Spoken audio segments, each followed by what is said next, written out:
So hello ಎಲ್ಲರಿಗೂ ನಮಸ್ಕಾರ. So ಇವತ್ತಿನ ವಿಡಿಯೋ ಒಳಗೆ ಏನಪ್ಪ ಅಂದ್ರೆ ನಿಮ್ಗೆ ಗೊತ್ತಿರ್ಬೇಕು ಹಳೆಯೊಳಗಿರುವಂತಹ ನಂಬರ್ 1 ಸ್ಕೂಲಿಂದ ವಿಡಿಯೋಸ್ಗಳು ಮಾಡ್ತಿರ್ತೀವಿ. ಸೊ ಇವತ್ತೂ ಅದೇ ಸ್ಕೂಲಿಂದ ವಿಡಿಯೋ ಮಾಡತ್ತೇನೆ ನಾನು. ಸೊ ಈ ವಿಡಿಯೋ ಯಾಕೆ ಮಾಡತ್ತೇನಪ್ಪ ಅಂದ್ರೆ 1975ರಿಂದ 1982 ಒಳಗೆ ಕಲ್ತಂಥ ವಿದ್ಯಾರ್ಥಿಗಳು, ಸೊ ಒಂದೇ ಕ್ಲಾಸ್ ಹುಡುಗರು ಇವರೆಲ್ಲರೂ ಸೇರಿ ಸ್ಕೂಲಿಗೆ ಒಂದು ಉಡುಗೊರೆ ಕೊಡತ್ತಾರ, ಅಂದ್ರೆ ಗಿಫ್ಟ್ ಕೊಡತ್ತಾರ. ಏನಪ್ಪ ಅಂದ್ರೆ 13 LED ಟಿವಿಗಳು ಕೊಡತ್ತಾರ. ಸೊ ಇವತ್ತು ಅದರದನ ಒಂದು ಫಂಕ್ಷನ್ ಐತಿ. ಸೊ ಈ ಫಂಕ್ಷನ್ ಸ್ಕೂಲ್ ಒಳಗನ ಮಾಡ್ಬೇಕಿತ್ತು, ಬಟ್ ಮಳೆ ಪ್ರಾಬ್ಲಮ್ ಇರೋದ್ರಿಂದ ಇದನ್ನ ಅಲ್ಲಿಂದ ಕ್ಯಾನ್ಸಲ್ ಮಾಡಿ ಹಳೆಯೊಳಗಿರುವಂಥ ಪುರಸಭೆ ಒಳಗೆ ಮಾಡತ್ತಾರ. ಸೊ ಅಲ್ಲಿ ಹೋಗಿ ವಿಡಿಯೋನ ಕಂಟಿನ್ಯೂ ಮಾಡ್ತೀನಿ. ಸೊ ಈಗ ಆಲ್ರೆಡಿ ನಮಗೆ ಟೈಮ್ ಆಗೈತಿ, ಯಾಕಂದ್ರೆ 10:30 ಇದ್ರೆ. ಸೊ ಈಗ ಇಲ್ಲೇ 10:35 ಆಗೈತಿ. ನಮ್ಮ ಮಿಸ್ಸಸ್ ಬೇರೆ ಕಡೆ ಇದ್ರೆ, ಸೊ ಅವ್ರಿಗೂ ಕರ್ಕೊಂಬಂದಿನಿ. ಸೊ ಈಗ ಅವರು ರೆಡಿ ಆಗತ್ತಾರ. ಸೊ ನಾನು ಈಗ ಹೊಂಟೀವಿ. ಸೊ ಅಲ್ಲಿ ಹೋದ್ಮ್ಯಾಗ ವಿಡಿಯೋ ಕಂಟಿನ್ಯೂ ಮಾಡ್ತೀನಿ.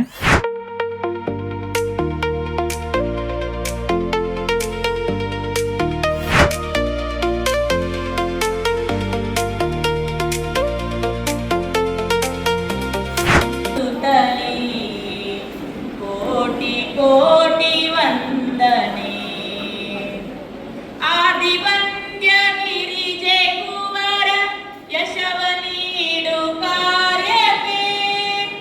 ಆದಿವಂದ್ಯ ಗಿರಿಜೆ ಕುವರ ಯಶವ ನೀಡು ಕಾರ್ಯಕ್ಕೆ. ಶುಭದಾಯಕ ವಿಘ್ನ ನಿವಾರಕ, ಶುಭದಾಯಕ ವಿಘ್ನ ನಿವಾರಕ. ಹರಸು ಶ್ರೀ ಗಣೇಶನೇ, ಹರಸು ಶ್ರೀ ಗಣೇಶನೇ. ಶ್ರೀ ಗಜಮುಖ ಪ್ರಾರ್ಥಿಸುತ್ತಲೇ ಕೋಟಿ ಕೋಟಿ ವಂದನೆ. ಲೋಕದೊಡೆಯ ಸುಜನ ಪಾಲಕ ಯಶವ ನೀಡು ಕಾರ್ಯಕ್ಕೆ. ಲೋಕದೊಡೆಯ ಸುಜನ ಪಾಲಕ ಯಶವ ನೀಡು ಕಾರ್ಯಕ್ಕೆ. ಫಲದಾಯಕ ಶುಭಕಾರಕ, ಫಲದಾಯಕ ಶುಭಕಾರಕ. ಹರಸು ಶ್ರೀ ಗಣೇಶನೇ, ಹರಸು ಶ್ರೀ ಗಣೇಶನೇ. ಶ್ರೀ ಗಜಮುಖ ಪ್ರಾರ್ಥಿಸುತ್ತಲೇ ಕೋಟಿ ಕೋಟಿ ವಂದನೆ. ಶರಣ ವೃಂದ ಪೊರೆಯುವಾತ ಯಶವ ನೀಡು ಕಾರ್ಯಕ್ಕೆ. ಶರಣ ವೃಂದ ಪೊರೆಯುವಾತ ಯಶವ ನೀಡು ಕಾರ್ಯಕ್ಕೆ. ಮೋದದಾತ ಬುದ್ಧಿ ಪ್ರದಾತ, ಮೋದದಾತ ಬುದ್ಧಿ ಪ್ರದಾತ. ಹರಸು ಶ್ರೀ ಗಣೇಶನೇ, ಹರಸು ಶ್ರೀ ಗಣೇಶನೇ. ಶ್ರೀ ಗಜಮುಖ ಪ್ರಾರ್ಥಿಸುತ್ತಲೇ ಕೋಟಿ ಕೋಟಿ ವಂದನೆ. ಶ್ರೀ ಗಜಮುಖ, ಶ್ರೀ ಗಜಮುಖ, ಶ್ರೀ ಗಜಮುಖ ಪ್ರಾರ್ಥಿಸುತ್ತಲೇ ಕೋಟಿ ಕೋಟಿ ವಂದನೆ. ನಾನು ನೆನೆಯುವುದರ ಮೂಲಕ ಪ್ರಾರ್ಥನಾ ಗೀತೆಯನ್ನು ಹಾಡಿರುವಂಥ ಶಿಕ್ಷಕರಾದಂಥ ಶ್ರೀಮತಿ ಕವಿತಾ ನಾಯಕ್ ಮೇಡಮ್ ಅವರಿಗೆ ತುಂಬ ಹೃದಯದ ಧನ್ಯವಾದಗಳು. ಈಗ ವೇದಿಕೆ ಮೇಲಿರುವಂಥ ಎಲ್ಲ ಗಣ್ಯಮಾನರನ್ನ ಸರ್ವರನ್ನ ಪುಷ್ಪಗುಚ್ಛ ನೀಡುವುದರ ಮೂಲಕ ಸ್ವಾಗತ ಕೋರಬೇಕೆಂದು ನಮ್ಮ ಶಾಲೆಯ ನಮ್ಮೆಲ್ಲರ ಹೆಮ್ಮೆಯ ಮುಖ್ಯ ಶಿಕ್ಷಕರಾದಂಥ ಶ್ರೀ ಸುನೀಲ್ ಗಾಂವ್ಕರ್ ಸರ್ ಅಲ್ಲಿ ವಿನಂತಿ ಮಾಡ್ಕೊಳ್ತೇನೆ. ಮಳೆಯ ಕಾರಣದಿಂದಾಗಿ ಶಾಲೆಯ ಅಂಗಳದಲ್ಲಿ ಕಾರ್ಯಕ್ರಮವನ್ನು ಮಾಡಬೇಕಿತ್ತು. ಮಳೆ ಕಾರಣದಿಂದಾಗಿ ಇಲ್ಲಿ ಮಾಡಿಕೊಳ್ಳಲಾಗಿದೆ. ಇದನ್ನೇ ನಮ್ಮ ಶಾಲೆಯ ಅಂಗಳ ಅಂತೇಳಿ ತಿಳ್ಕೊಂಡು ಈಗ ಸದ್ಯಕ್ಕೆ 1975ರ ದಿನಾಂಕಕ್ಕೆ ಹೋಗೋಣ. 1975ರಲ್ಲಿ 6 ವರ್ಷ ತುಂಬಿದ ಎಲ್ಲ ಸುಮಾರು 60 ವಿದ್ಯಾರ್ಥಿಗಳು ನಮ್ಮ ಶಾಲೆಗೆ 1ನೇ ತರಗತಿಗೆ ಪಾದಾರ್ಪಣವನ್ನು ಮಾಡಿದರು. ಈಗ ಇವರು ದೊಡ್ಡ ಆಗಿದ್ದಾರೆ ಅನಿಸಿದ್ರು ಸಹ ಅವರ ಬಾಲ್ಯವನ್ನೇ ನೆನೆಸ್ಕೋಬೇಕು, 6ನೇ ವರ್ಷದನ್ನು. ಆಗ ಇದ್ದಂಥ ಎಲ್ಲ ಶಿಕ್ಷಕರು 60 ವಿದ್ಯಾರ್ಥಿಗಳನ್ನ ಆತ್ಮೀಯವಾಗಿ ಸ್ವಾಗತಿಸಿ ಅವರಿಗೆ ಆ ಇಯನ್ನು ಕಲಿಸಲಿಕ್ಕೆ ಪ್ರಾರಂಭಿಸಿದ್ದಾರೆ. 7ನೇ ತರಗತಿಯನ್ನು 1982ರಲ್ಲಿ ಪಾಸಾಗಿ ತಮ್ಮದೇ ಆದಂತಹ ಹೆಚ್ಚಿನ ವ್ಯಾಸಂಗವನ್ನು ಮುಗಿಸಿ ತಮ್ಮ ಜೀವನವನ್ನ ನಡೆಸಿ 2026ರಲ್ಲಿ ನಮ್ಮ ಶಾಲೆಗೆ ಪುನಃ ಆಗಮಿಸಿ ಇವತ್ತಿನ ಮಕ್ಕಳಿಗೆ ಅನುಕೂಲ ಆಗಲಿ ಅಂತ ಹೇಳ್ಕೊಂಡು ಶಿಕ್ಷಣ ಬಹಳ ಮಹತ್ವಪೂರ್ಣವಾದದ್ದು ಅಂತ ಹೇಳ್ಕೊಂಡು ಪ್ರತಿಯೊಂದು ಕ್ಲಾಸಿಗೆ ಒಂದೊಂದು ಟಿವಿಯನ್ನು ಕೊಟ್ಟು ತಂತ್ರಜ್ಞಾನ ಮೂಲಕ ಶಿಕ್ಷಣ ನಡೆಯಲಿ ಅಂತ ಹೇಳಿ 13 ಟಿವಿಗಳನ್ನ ನೀಡಿ ಒಂದು ತರದ ಸಂತೋಷದ ಕಾರ್ಯಕ್ರಮ ಇದೆ. ಈ ಕಾರ್ಯಕ್ರಮಕ್ಕೆ ನಾನು ಮುಖ್ಯ ಅತಿಥಿಗಳಾಗಿ ಹಾಗೂ ಉದ್ಘಾಟಕರಾಗಿ ಹೆಚ್ಚಾಗಿ ಇವರ ಸಮೀಪದಲ್ಲಿ ಇರಬಹುದು ಅಂತ ಅಧಿಕಾರಿಗಳು ಬಂದಿರಬಹುದು ಅಂತ ತಿಳ್ಕೊಂಡು ತಲೆಯಲ್ಲಿದೆ.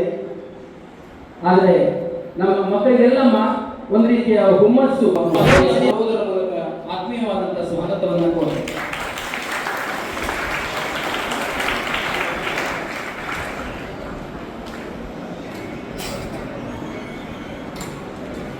ಅದೇ ರೀತಿ ಇವತ್ತಿನ ಒಂದು ಕಾರ್ಯಕ್ರಮಕ್ಕೆ ನಮ್ಮ ಮಾನ್ಯ ದಂಡಾಧಿಕಾರಿಗಳು ಆದಂತಹ ಫಿರೋಜ್ ಬರಬೇಕಿತ್ತು, ಕೆಎಎಸ್ ಬರಬೇಕಿತ್ತು. ಆದರೆ ಅವರು ಅನಿವಾರ್ಯ ಕಾರಣದಿಂದ ಬಂದಿಲ್ಲ. ಅವರಿಗೂ ಸಹ ನಾನು ಅವರ ಅನುಪಸ್ಥಿತಿಯಲ್ಲಿ ಸ್ವಾಗತವನ್ನು ಕೊಡ್ತೇನೆ. ಹಾಗೆ ಕಾರ್ಯಕ್ರಮದ ಅಧ್ಯಕ್ಷತೆಯನ್ನ ವಹಿಸಿಕೊಂಡಂತಹ ನಮ್ಮ ಶಿಕ್ಷಣ ಇಲಾಖೆಗೆ ಚಿರಪರಿಚಿತರಾದಂತಹ ವಿದ್ಯಾರ್ಥಿಗಳಿಗೂ ಸಹ ಚಿರಪರಿಚಿತರಾದಂತಹ ಶ್ರೀಯುತ ಪ್ರಮೋದ್ ಕೆ ಮಹಾಲೆ ಕ್ಷೇತ್ರ ಶಿಕ್ಷಣಾಧಿಕಾರಿಗಳು ಹಳಿಯಾಳ, ಇವರಿಗೂ ಸಹ ನಾನು ಹೂಗುಚ್ಛ ಕೊಡುವುದರ ಮೂಲಕ ಆತ್ಮೀಯವಾದ ಸ್ವಾಗತವನ್ನು ಕೋರುತ್ತೇನೆ.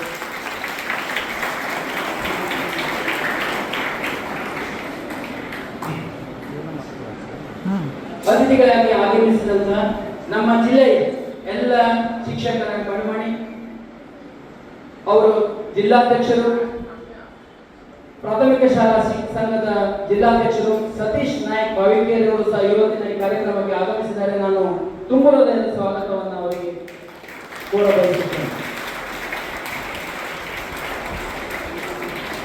ಅದೇ ರೀತಿ ನಮ್ಮ ಶಾಲಾಭಿವೃದ್ಧಿ ಸಮಿತಿಯ ಅಧ್ಯಕ್ಷರಾದಂತಹ ಶ್ರೀಯುತ ಸುರೇಶ್ ಗೋಪಿಕರ್ ಅವರು ಸಹ ಇವತ್ತು ನಮ್ಮ ಈ ಕಾರ್ಯಕ್ರಮಕ್ಕೆ ಆಗಮಿಸಿದ್ದಾರೆ. ಅವರಿಗೂ ನಾನು ತುಂಬ ಹೃದಯದ ಸ್ವಾಗತವನ್ನು ಕೋರುತ್ತೇನೆ.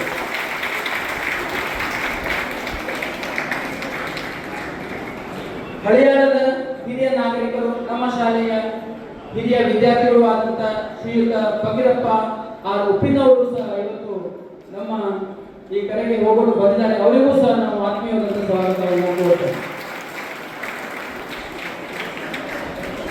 ನಮ್ಮ ಶಾಲೆಯ ಹಿರಿಯ ಶಿಕ್ಷಕರು ಹೌದು, ಹಾಗೂ ನಮ್ಮ ಶಾಲೆಯ ಅನೇಕ ವಿದ್ಯಾರ್ಥಿಗಳಿಗೆ ವಿದ್ಯಾಭ್ಯಾಸವನ್ನು ನೀಡಿದಂತಹ ಶ್ರೀಯುತ ಹನುಮಂತ್ ಮಾದಾರ್ ನಿವೃತ್ತ ಶಿಕ್ಷಕರು ಹಳ್ಯಾಳ, ಅವರಿಗೂ ಸಹ ನಾನು ಆತ್ಮೀಯವಾದಂತಹ ಸ್ವಾಗತವನ್ನು ಕೋರುತ್ತೇನೆ.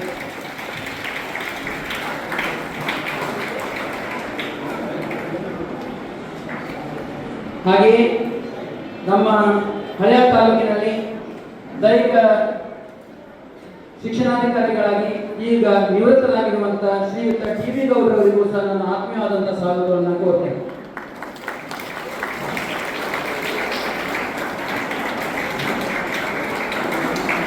ಹಾಗೆ ಅನೇಕ ವಿದ್ಯಾರ್ಥಿಗಳು 1975ರಿಂದ 1982ರವರೆಗೆ ಕಲಿತು ವೇದಿಕೆಯ ಮೇಲೆ ಆಸೀನರಾಗಿದ್ದಾರೆ.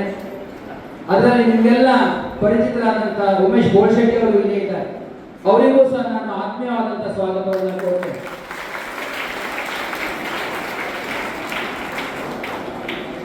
ಹಾಗೆಯೇ ನಮ್ಮ ಶಾಲೆಯ ಶಿಕ್ಷಕರು ಹೌದು, ಮತ್ತು ನಿಮಗೆ ಅವರು ತಾಲೂಕು ಅಧ್ಯಕ್ಷರು, ಶಿಕ್ಷಕ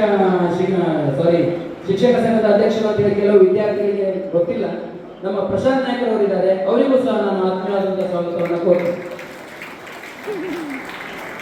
ಹಾಗೆಯೇ ಎಲ್ಲ ಹಿರಿಯ ವಿದ್ಯಾರ್ಥಿಗಳಿಗೆ ಸ್ವಾಗತಿಸುತ್ತಾ ವೇದಿಕೆಯಲ್ಲಿರುವಂಥ ಎಲ್ಲ ಗಣ್ಯಮಾನ್ಯರನ್ನ ಎಲ್ಲರನ್ನ ಹೂಗುಚ್ಛ ನೀಡುವ ಮೂಲಕ ಸ್ವಾಗತ ಕೋರಿರುವಂಥ ನಮ್ಮ ಶಾಲೆಯ ಮುಖ್ಯ ಶಿಕ್ಷಕರಾದಂತಹ ಶ್ರೀ ಸುನೀಲ್ ಗಾಂವ್ಕರ್ ಸರ್ ಅವರಿಗೆ ತುಂಬ ಹೃದಯದ ಧನ್ಯವಾದಗಳು.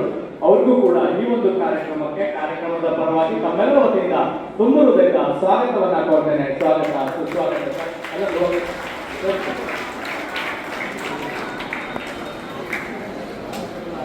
ಈಗ ಈ ಒಂದು ಕಾರ್ಯಕ್ರಮದಲ್ಲಿ ನಮ್ಮ ಶಾಲೆಯ ಬಗ್ಗೆ ಕಿರು ಪರಿಚಯವನ್ನ ಮಾಡಬೇಕೆಂದು ನಮ್ಮ ಶಾಲೆಯ ಶಿಕ್ಷಕಿಯಾದಂತ ಶ್ರೀಮತಿ ಉಜ್ವಲಾ ಶಿರೋಡ್ಕರ್ ಮೇಡಮ್ ಅವರಿಗೆ ವಿನಂತಿ ಮಾಡ್ತಾರೆ. ನಮಸ್ಕಾರ. ಇಂದು ನಾನು ನಮ್ಮ ಶಾಲೆ ನಡೆದು ಬಂದ ದಾರಿಯ ಒಂದು ಕಿರು ಪರಿಚಯವನ್ನ ಮಾಡಿಕೊಡ್ಲಿಕ್ಕೆ ಬಯಸ್ತೇನೆ. ನಮ್ಮ ಶಾಲೆಯು 1861ರಲ್ಲಿ ಎಂದರೆ ಸ್ವಾಮಿ ವಿವೇಕಾನಂದರು ಹಾಗೂ ಗಾಂಧೀಜಿಯವರು ಹುಟ್ಟುವ ಮೊದಲು ಪ್ರಾರಂಭವಾದ ಶಾಲೆ. ಅಂದರೆ ನಮ್ಮ ಶಾಲೆ 165 ವರ್ಷಗಳ ಇತಿಹಾಸವನ್ನು ಹೊಂದಿರುವ ಹೆಮ್ಮೆಯ ಶಿಕ್ಷಣ ಸಂಸ್ಥೆ.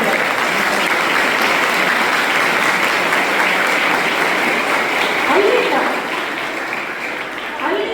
ಇಲ್ಲಿಯವರೆಗೆ ಅನೇಕ ವಿದ್ಯಾರ್ಥಿಗಳಿಗೆ ಉತ್ತಮ ಶಿಕ್ಷಣ ನೀಡಿ ಸಮಾಜಕ್ಕೆ ಒಳ್ಳೆಯ ನಾಗರಿಕರನ್ನು ನೀಡಿದೆ. ಹಾಗೂ 165 ವರ್ಷಗಳ ಪಯಣದಲ್ಲಿ ಈ ಶಾಲೆಯು ಸಾವಿರಾರು ವಿದ್ಯಾರ್ಥಿಗಳ ಬದುಕಿಗೆ ಬೆಳಕಾಗಿದೆ. ಹಳಿಯಾಳದ ಶಾಸಕರಾದ ಸನ್ಮಾನ್ಯ ಶ್ರೀ ಆರ್ ವಿ ದೇಶಪಾಂಡೆಯವರ ಸಹಕಾರದಿಂದ 2005ರಲ್ಲಿ ABB ಕಂಪನಿಯವರು ಹಳೆಯ ಕಟ್ಟಡವನ್ನು ತೆಗೆದು 6 ಹೊಸ ಕೊಠಡಿಗಳನ್ನು ನಿರ್ಮಿಸಿಕೊಟ್ಟರು. ನಂತರ ಸರ್ವ ಶಿಕ್ಷಣ ಅಭಿಯಾನದ ವತಿಯಿಂದ 9 ಕೊಠಡಿಗಳು ಬಂದು ಈ ರೀತಿಯ ವಿನ್ಯಾಸವನ್ನು ಹೊಂದಿದೆ. ಇನ್ನೂ 6 ಕೊಠಡಿಗಳು ನಿರ್ಮಾಣ ಹಂತದಲ್ಲಿವೆ. ನಿಜವಾಗಿ ಹೇಳಬೇಕೆಂದರೆ ನಮ್ಮ ಶಾಲೆಯು ಶೈಕ್ಷಣಿಕ ವಿಷಯದ ಜೊತೆಗೆ ಕಲೆ, ಸಾಂಸ್ಕೃತಿಕ, ಕ್ರೀಡೆ, ಸೇವಾದಳ, ಕುಸ್ತಿ ಇತ್ಯಾದಿ ಕ್ಷೇತ್ರಗಳಲ್ಲಿ ಉತ್ತಮ ಸಾಧನೆಯನ್ನು ಮಾಡಿದೆ. 2013ರಲ್ಲಿ 8ನೇ ತರಗತಿ ಹಾಗೂ 2019-20ರಲ್ಲಿ ದ್ವಿಭಾಷಾ ಮಾಧ್ಯಮದ ತರಗತಿಗಳು ಪ್ರಾರಂಭವಾದವು. 2026-27ರಲ್ಲಿ ಎಂದರೆ ಈ ವರ್ಷ ನಮ್ಮ ಶಾಲೆಯಲ್ಲಿರುವ ಒಟ್ಟು ವಿದ್ಯಾರ್ಥಿಗಳ ಸಂಖ್ಯೆ 1110.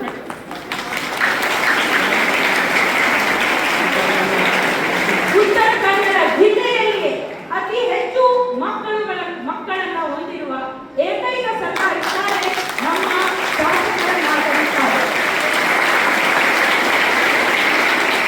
ಕುಸ್ತಿಯಲ್ಲಿ ಅದರಲ್ಲೂ ರಾಷ್ಟ್ರ ಮಟ್ಟದಲ್ಲಿಯೂ ನಮ್ಮ ಶಾಲೆಯ ಮಕ್ಕಳ ಹೆಸರು ಛಾಪು ಹೊತ್ತಿದೆ. ಇಂದು 1982ರಲ್ಲಿ 7ನೇ ತರಗತಿಯಲ್ಲಿ ಅಭ್ಯಾಸ ಮಾಡಿದ ಮಕ್ಕಳಿಂದ 13 ಟೀಮ್ ಬಂದಿರುವುದು ಶೈಕ್ಷಣಿಕ ಗುಣಮಟ್ಟವನ್ನು ಇನ್ನೂ ಹೆಚ್ಚ ಮಾಡಲು ಸಹಕಾರಿಯಾಗುತ್ತದೆ ಎಂದು ಹೇಳ ಬಯಸುತ್ತೇನೆ. ಇಷ್ಟು ಹೇಳಲು ನನಗೆ ಅವಕಾಶ ಮಾಡಿಕೊಟ್ಟಕ್ಕಾಗಿ ಧನ್ಯವಾದಗಳು. ಜೈ ಹಿಂದ್, ಜೈ ಕರ್ನಾಟಕ. ವಿದ್ಯುಕ್ತ ಉದ್ಘಾಟನೆ ಇದನ್ನ ಹಳಿಯಾಳದ ಉಪ ಅರಣ್ಯ ಸಂರಕ್ಷಣಾಧಿಕಾರಿಗಳಾದಂತಹ ಶ್ರೀ ಪ್ರಶಾಂತ್ ಕುಮಾರ್ ಕೆಸಿ ಅವರು, ಮಾನ್ಯ IPS ಅಧಿಕಾರಿಗಳು ಹಾಗೂ ವೇದಿಕೆ ಮೇಲಿರುವಂತಹ ಎಲ್ಲ ಗಣ್ಯರು ದೀಪವನ್ನ ಬೆಳಗುವುದರ ಮೂಲಕ ಇವತ್ತಿನ ಈ ಒಂದು ಕಾರ್ಯಕ್ರಮಕ್ಕೆ ವಿದ್ಯುಕ್ತವಾಗಿ ಚಾಲನೆ ನೀಡ್ತಾ ಇದ್ದಾರೆ.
ಇವತ್ತಿನ ಈ ಕಾರ್ಯಕ್ರಮದ ಮುಖ್ಯ ಕೇಂದ್ರ ಬಿಂದುಗಳು ಸುಮಾರು 50 ವರ್ಷಗಳ ಹಿಂದೆ ಇದೇ ಶಾಲೆಯಲ್ಲಿ ತಮ್ಮ ಶೈಕ್ಷಣಿಕ ದಾರಿಯನ್ನು ಪ್ರಾರಂಭಿಸಿ ಇವತ್ತಿನ ಈ ಕಾರ್ಯಕ್ರಮ ಈ ಸಂಘಟನೆ ಮತ್ತು ಆಯೋಜನೆ ಮಾಡಲಿಕ್ಕೆ ಕಾರಣಕರ್ತರಾದಂತಹ ಎಲ್ಲ 1975 ಮತ್ತು 82ರವರೆಗೆ ಈ ಶಾಲೆಯಲ್ಲಿ ಕಳೆದಂತಹ ಹಳೆಯ ವಿದ್ಯಾರ್ಥಿಗಳು ಆದರೆ ಸಂಭ್ರಮದಿಂದ ಮತ್ತು ಒಂದು ಸರ್ಕಾರಿ ವ್ಯವಸ್ಥೆಯಲ್ಲಿಯೇ ಓದಿ 21 ವರ್ಷಗಳು ಹಾಸ್ಟೆಲ್ನಲ್ಲಿ ಬೆಳೆದು ಬಂದಿದ್ದೇವೆ. PhD ಸಹ ಮಾಡಿದ್ದೀನಿ. ಅಷ್ಟೊಂದು ನಾನು ಯಶಸ್ಸಿಗೆ ಕಾರಣ ಪ್ರತಿಯೊಬ್ಬರು ಏನೇ ಒಂದು ನಾವು ಸಾಧನೆ ಮಾಡಬೇಕು, ಯಶಸ್ಸು ಆಗ್ತದೆ ಅಂತಂದ್ರೆ ಆ ಯಶಸ್ಸಿಗೆ ಒಂದು ಭದ್ರವಾದಂತಹ ಬುನಾದಿಗಳು ಬೇಕಾಗ್ತದೆ. ಆ ಪ್ರತಿಯೊಬ್ಬ ಆನೆಗಳು ಹಾಗಾಗಿ 165 ವರ್ಷಗಳ ಅಂದ್ರೆ ಒಂದು ನಮಗೂ ಎಲ್ಲರಿಗೂ ತುಂಬಾ ಹೆಮ್ಮೆಯೂ ಸಹ ಒಂದು ಶಾಕಿಂಗೂ ಅಷ್ಟೇ. 165 ವರ್ಷಗಳಿಂದ ಈ ಶಾಲೆ ಇಷ್ಟು ಅಚ್ಚುಕಟ್ಟಾಗಿ ಬೆಳೆದು ಬಂದಿದೆ. ಆಮೇಲೆ ಇಲ್ಲೇ ನಮ್ಮ ಕಾರ್ಯಕ್ರಮದಲ್ಲಿ ಮಾನ್ಯ PO ಇದ್ದಾರೆ, ನಾನು ಕಳೆದ 4 ವರ್ಷಗಳಿಂದ ಇದೆ ನಾನು ಸೇವೆ ಸಲ್ಲಿಸ್ತಾ ಇದ್ದೇನೆ. ಹಿಂದೆ ಕಾರ್ಯಕ್ರಮದಲ್ಲಿ ಇದ್ದೆ. ಹಾಗಾಗಿ ಹಲವಾರು ಶಾಲೆಗಳಲ್ಲಿ ಮಕ್ಕಳೇ ಇಲ್ಲ. ಈ ಶಾಲೆ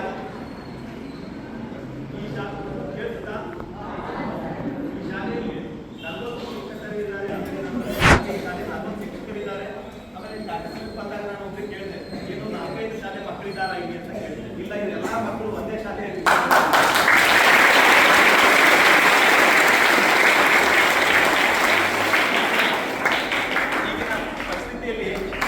ಎಲ್ಲಾ ಪಾಲಕರು ತಮ್ಮ ಮಕ್ಕಳಿಗೆ ಒಂದು ಕಾನ್ವೆಂಟ್ ಸ್ಕೂಲ್ಗಳಲ್ಲಿ ಕಳಿಸ್ಬೇಕು, ಇಂಗ್ಲಿಷ್ ಮೀಡಿಯಂ ಶಾಲೆಗಳಲ್ಲಿ ಕಳಿಸ್ಬೇಕು. ಹಾಗಿದ್ರೆ ಮಾತ್ರ ಒಂದು ಒಳ್ಳೆಯ ಸಾಧನೆ ಮಾಡೋದಕ್ಕೆ ಸಾಧ್ಯ ಮಾತ್ರ ಅನ್ನೋದೊಂದು ಮಾತುಗಳು ನಮಗೆ ಕೇಳಿ ಬರ್ತಾ ಇದೆ.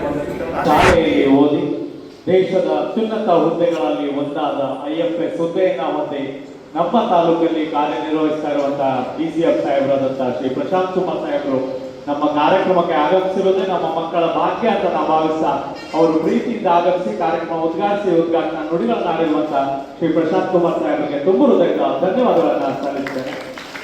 ಈಗ ಈ ಒಂದು ಕಾರ್ಯಕ್ರಮಕ್ಕೆ ಆಗಮಿಸಿರುವಂತಹ ಹಳೆಯ ವಿದ್ಯಾರ್ಥಿಗಳಾದಂತಹ ಶ್ರೀ ಗಿರೀಶ್ ಮೆಟ್ಗುಡ್, ಸಾಫ್ಟ್ವೇರ್ ಇಂಜಿನಿಯರ್, ಬೆಂಗಳೂರು, ಅವ್ರಿಗೂ ಕೂಡ ಆತ್ಮೀಯ ಸ್ವಾಗತವನ್ನ ಕೋರ್ತೇನೆ. ಹಾಗೆ ಮತ್ತೋರ್ವ ಹಳೆಯ ವಿದ್ಯಾರ್ಥಿಯಾದಂತಹ ಸುರೇಶ್ ರುದ್ರಪ್ಪ ಮಜುಕರ್, ಟ್ರಾನ್ಸ್ಪೋರ್ಟರ್ ಮ್ಯಾನೇಜರ್, ಅವ್ರಿಗೂ ಕೂಡ ಆತ್ಮೀಯ ಸ್ವಾಗತವನ್ನ ಕೋರ್ತೇನೆ. ಹಾಗೆ ಈ ಒಂದು ಕಾರ್ಯಕ್ರಮಕ್ಕೆ ಇದೀಗ ಆಗಮಿಸಿರುವಂತಹ ನಮ್ಮ ಹಳಿಯಾಳ ತಾಲೂಕಿನ ಅತ್ಯಂತ ಕ್ರಿಯಾಶೀಲ ಪತ್ರಿಕಾ ಮಾಧ್ಯಮದವರಾದಂತಹ ಶ್ರೀ ಓವಿಲ್ ಫರ್ನಾಂಡಿಸ್ ಸರ್ ಅವರಿಗೆ, ಸಂಜು ಕೋಳೂಲ್ ಸರ್ ಅವರಿಗೆ, ಹಾಗೆ ಮಂಜುನಾಥ್ ಶೇರ್ಖಾನೆ ಸರ್ ಅವ್ರಿಗೂ ಕೂಡ ಆತ್ಮೀಯ ಸ್ವಾಗತವನ್ನ ಕೋರ್ತೇನೆ. ಸ್ವಾಗತ.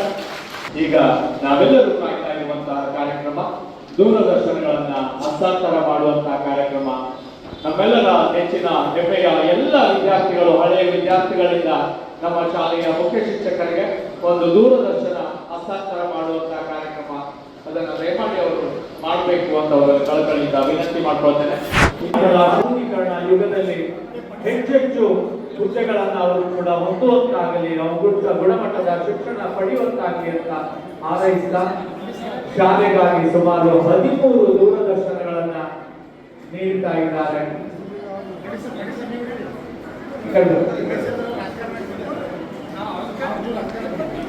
ಎಲ್ಲರೂ ಮಕ್ಕಳು ಜೋರಾಗಿ ಚಪ್ಪಾಳೆಯನ್ನು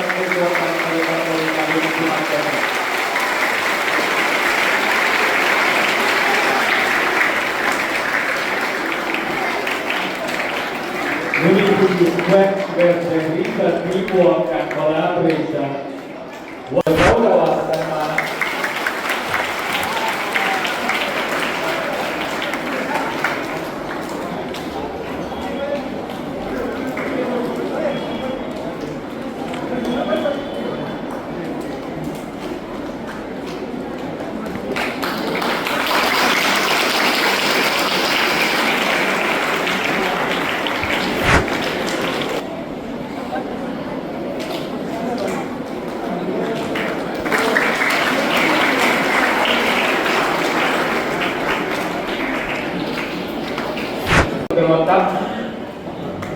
ನಮ್ಮ ಜಿಲ್ಲೆಯ ಸರ್ಕಾರಿ ಪ್ರಾಥಮಿಕ ಶಾಲಾ ಶಿಕ್ಷಕರ ಸಂಘದ ಜಿಲ್ಲಾಧ್ಯಕ್ಷರು, ಆತ್ಮೀಯರು ಆದಂತಹ ಶ್ರೀ ಸತೀಶ್ ನಾಯ್ಕ್ ಬಾವಿಕೇರಿ ಅವರು ಕಾರ್ಯಕ್ರಮ ಉದ್ದೇಶಿಸಿ ಮಾತನಾಡಬೇಕಂತ ಅವರ ಕಳಕಳಿಯಿಂದ ವಿನಂತಿಸಿಕೊಳ್ಳುತ್ತಾರೆ.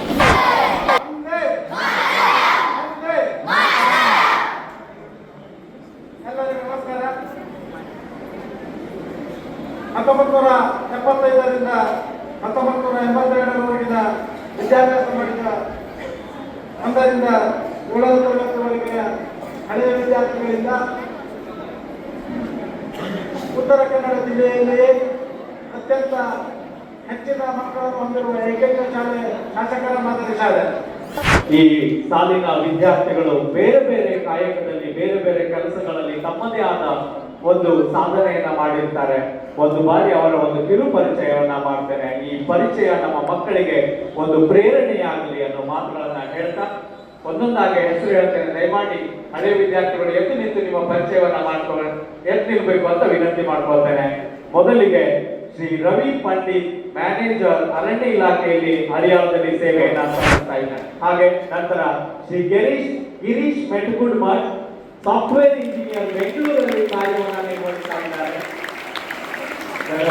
ಹಾಗೆ ಶ್ರೀ ಉಮೇಶ್ ಬಸಲಿಂಗಪ್ಪ ಬೋರ್ಶೆಟ್ಟಿ ಸರ್, ಪುರಸಭೆಯ ಮಾಜಿ ಅಧ್ಯಕ್ಷರು, ನಮ್ಮನ್ನೆಲ್ಲ ಚಿರಪರಿಚಿತರು. ಹಾಗೆ ಶ್ರೀ ಪರಶುರಾಮ್ ಫಕೀರಪ್ಪ ಹೆಬ್ಬಳ್ಳಿ, ಟ್ರಾನ್ಸ್ಪೋರ್ಟ್ ಮಾಲೀಕರಾಗಿ ಕಾರ್ಯವನ್ನು ನಿರ್ವಹಿಸ್ತಾ ಇದ್ದಾರೆ. ಹಾಗೆ ಶ್ರೀ ಶಿವದೇವ್ ಕಾಶಿನಾಥ್ ದೇಸಾಯಿ ಸರ್ ಅವರು ಜಿಲ್ಲಾಧ್ಯಕ್ಷರು, ಶರಣ ಸಾಹಿತ್ಯ ಪರಿಷತ್ತಲ್ಲಿ ಕಾರ್ಯನಿರ್ವಹಿಸ್ತಾ ಇದ್ದಾರೆ. ನಮಗೆಲ್ಲ ಅತ್ಯಂತ ಚಿರಪರಿಚಿತರು ಶ್ರೀ ಶಿವದೇವ್ ದೇಸಾಯಿ ಸ್ವಾಮಿ ಅವರು, ಅವರ ಒಂದು ಪರಿಚಯವನ್ನ ತಮ್ಮ ಮುಂದೆ. ನಂತರ ಶ್ರೀ ವಿನಾಯಕ್ ಅಂಕೋಲೇಕರ್, ಗುತ್ತಿಗೆದಾರರಾಗಿ ಕಾರ್ಯವನ್ನ ನಿರ್ವಹಿಸ್ತಾ ಇದ್ದಾರೆ. ಹಾಗೆ ಶ್ರೀಮತ್ ಮೃತ್ಯುಂಜಯ್ ಎಸ್ ಯಲ್ಲಾಪುರ್ ಮಠ್, ವರದಿಗಾರರು, ಟೈಮ್ಸ್ ಆಫ್ ಇಂಡಿಯಾದಲ್ಲಿ ವರದಿಗಾರರಾಗಿ ಕಾರ್ಯವನ್ನ ನಿರ್ವಹಿಸ್ತಾ ಇದ್ದಾರೆ. ಧನ್ಯವಾದಗಳು ಸರ್. ನಂತರ ಶ್ರೀ ರಾಜೇಂದ್ರನಾಥ್ ವೆಂಕಪ್ಪ ಆನೆಗುಂದಿ, ಗೊಬ್ಬರ ವ್ಯಾಪಾರಸ್ಥರಾಗಿ ಕಾರ್ಯವನ್ನ ನಿರ್ವಹಿಸ್ತಾ ಇದ್ದಾರೆ. ಶ್ರೀ ಜಗದೀಶ್ ಫಕೀರಪ್ಪ ಉಪ್ಪಿನವರು, ಇಂಜಿನಿಯರ್ ಆಗಿ ಕಾರ್ಯವನ್ನ ನಿರ್ವಹಿಸ್ತಾ ಇದ್ದಾರೆ. ನಂತರ ಶ್ರೀ ಸನಾವುಲ್ಲಾ ಖಾನ್ ಕಾಶಿಂ ಸೌದಾಗರ್, ವ್ಯಾಪಾರಸ್ಥರು, ಹರಿಯಾಣದಲ್ಲಿ ಕಾರ್ಯವನ್ನು ನಿರ್ವಹಿಸ್ತಾ ಇದ್ದಾರೆ. ಶ್ರೀ ಸುನೀಲ್ ಯಲ್ಲಪ್ಪ ಬೊಬಾಟೆ ಅವರು, ಗುತ್ತಿಗೆದಾರರಾಗಿ ಕಾರ್ಯವನ್ನು ನಿರ್ವಹಿಸ್ತಾ ಇದ್ದಾರೆ. ಹಾಗೆ ಶ್ರೀ ಭಾಸ್ಕರ್ ರಾಮದೇವ್ ಮಾದಾರ್, ಕೈಗಾ ಅನುಷ್ಠಾನದಲ್ಲಿ ಉದ್ಯೋಗವಾಗಿ ಕಾರ್ಯವನ್ನು ನಿರ್ವಹಿಸ್ತಾ ಇದ್ದಾರೆ. ಶ್ರೀ ವಿಠಲ್ ವಿಶ್ವಪ್ಪ ಬಾವಾರ್ ಅವರು, ಕೃಷಿಕರಾಗಿ ಕಾರ್ಯವನ್ನು ನಿರ್ವಹಿಸ್ತಾ ಇದ್ದಾರೆ. ಶ್ರೀ ಅಕ್ಲಾಸ್ ಮೊಹಮ್ಮದ್ ಗೌಸ್ ಬಂಕಾಪುರ್ ಅವರು, ವಾಚ್ಮನ್ ಆಗಿ ಕಾರ್ಯವನ್ನು ನಿರ್ವಹಿಸ್ತಾ ಇದ್ದಾರೆ. ನಂತರ ಶ್ರೀ ಭೀಮ್ ಸಿಂಗ್ ನಾಗಪ್ಪ ಬಂಡಿವಾಡರ್, ನಮ್ಮದೇ ತಾಲೂಕಿನಲ್ಲಿ ಮುಖ್ಯೋಪಾಧ್ಯಾಯರಾಗಿ ಕಾರ್ಯವನ್ನ ನಿರ್ವಹಿಸ್ತಾ ಇದ್ದಾರೆ. ಶ್ರೀ ಶಂಕರ್ ಹೂವಾನಿ ಗೌಡ ಸರ್ ಅವರು, ಕೃಷಿಕರಾಗಿ ಕಾರ್ಯವನ್ನ ನಿರ್ವಹಿಸ್ತಾ ಇದ್ದಾರೆ. ಹಾಗೆ ಶ್ರೀ ರಮೇಶ್ ಕೆ ಚೆಲವಾದಿ ಅವರು, ನಿವೃತ್ತ ವ್ಯವಸ್ಥಾಪಕರು, ಕಾರ್ಪೊರೇಷನ್ ಬ್ಯಾಂಕ್ ನಲ್ಲಿ ನಿವೃತ್ತ ವ್ಯವಸ್ಥಾಪಕರಾಗಿ ಕೆಲಸವನ್ನ ನಿರ್ವಹಿಸಿದ್ದಾರೆ. ಮೊಹಮ್ಮದ್ ಆರಿಫ್ ಸುಬಾನಿ ಹಲ್ಸಿ ಅವರು, ಉದ್ಯಮಿಗಳಾಗಿ ತಮ್ಮ ಕಾಯಕವನ್ನ ಮಾಡ್ತಾ ಇದ್ದಾರೆ. ಸುರೇಶ್ ಬಸಪ್ಪ ಕಲ್ವಡ್ಡರ್ ಅವರು, ಕಂಟ್ರೋಲರ್ ಆಗಿ ಕೆಎಸ್ಆರ್ಟಿಸಿಯಲ್ಲಿ ಕಂಟ್ರೋಲರ್ ಆಗಿ ಕಾರ್ಯವನ್ನ ನಿರ್ವಹಿಸ್ತಾ ಇದ್ದಾರೆ. ನಂತರ ಮಧುಸೂದನ್ ಜಂಬುನಾಥ್ ಕಡಿಮೆಹಳ್ಳಿ ಅವರು, ಬಟ್ಟೆ ವ್ಯಾಪಾರಸ್ಥರಾಗಿ ಕಾರ್ಯವನ್ನ ನಿರ್ವಹಿಸ್ತಾ ಇದ್ದಾರೆ. ನಂತರ ರಾಮಾಂಜನೇಯ ನಾಗಪ್ಪ ಮಾದಾರ್ ಅವರು, ಕಾರ್ಪೊರೇಷನ್ ಬ್ಯಾಂಕ್ ನಲ್ಲಿ ಉದ್ಯೋಗಿಯಾಗಿ ಕಾರ್ಯನಿರ್ವಹಿಸ್ತಾ ಇದ್ದಾರೆ. ಸುರೇಶ್ ರುದ್ರಪ್ಪ ಮಜುಕರ್ ಅವರು, ಟ್ರಾನ್ಸ್ಪೋರ್ಟ್ ಮ್ಯಾನೇಜರ್ ಆಗಿ ಕಾರ್ಯವನ್ನ ನಿರ್ವಹಿಸ್ತಾ ಇದ್ದಾರೆ. ಹಾಗೆ ಸೋಮಶೇಖರ್ ವೀರಭದ್ರಪ್ಪ ನುಚ್ಚಂಬ್ಲಿ ಅವರು, ಕೃಷಿಕರಾಗಿ ಕಾರ್ಯವನ್ನ ನಿರ್ವಹಿಸ್ತಾ ಇದ್ದಾರೆ. ಲೋಕಪ್ಪ ಫಕೀರಪ್ಪ ಟೋಸೂರ್ ಅವರು, ಕಿರಾಣಿ ವ್ಯಾಪಾರಸ್ಥರಾಗಿ ಕಾರ್ಯವನ್ನ ನಿರ್ವಹಿಸ್ತಾ ಇದ್ದಾರೆ. ಹಾಗೆ ಪರಶುರಾಮ್ ಫಕೀರಪ್ಪ ವಡ್ಡರ್ ಅವರು ಕೂಡ ಕೃಷಿಕರಾಗಿ ಕಾಯಕವನ್ನು ಮಾಡ್ತಾ ಇದ್ದಾರೆ. ಈರಪ್ಪ ಹನುಮಂತಪ್ಪ ಚೆಲವಾದಿ ಅವರು, ನಿರ್ವಾಹಕರು, ಕೆಎಸ್ಆರ್ಟಿಸಿಯಲ್ಲಿ ಕಾರ್ಯವನ್ನು ನಿರ್ವಹಿಸಿದ್ದಾರೆ. ಸಂಗಪ್ಪ ಚಕ್ರಪ್ಪ ಯಲಗೋಡ್, ಅರಣ್ಯ ಇಲಾಖೆಯಲ್ಲಿ ಕಾಯಕವನ್ನ ಮಾಡ್ತಾ ಇದ್ದಾರೆ. ಕೊನೆಯದಾಗಿ ಮಾರುತಿ ಕಾರೇಗಾಲ್ ಅವರು, ಚಾಲಕರಾಗಿ ಅರಣ್ಯ ಇಲಾಖೆಯಲ್ಲಿ ಕಾಯಕವನ್ನ ಮಾಡ್ತಾ ಇದ್ದಾರೆ. ನೀವು ಈ ಪರಿಚಯವನ್ನ ನೋಡಿದ್ರೆ ಸಾಕು, ನಮ್ಮ ಮಕ್ಕಳಿಗೆ ನಮ್ಮ ಶಾಲೆಯಲ್ಲಿ ಕಲಿತಂತ ವಿದ್ಯಾರ್ಥಿಗಳು ಯಾವ ರೀತಿ ಮುಂದಿನ ಜೀವನವನ್ನ ನಡೆಸ್ತಾ ಇದ್ದಾರೆ ಅಂತ ತಾವೆಲ್ಲ ತಿಳ್ಕೊಳ್ಬೇಕು ಅಂತ ಹೇಳ್ತಾ ಮತ್ತೊಮ್ಮೆ ತಮ್ಗೆಲ್ಲರಿಗೂ ವಂದಿಸಿ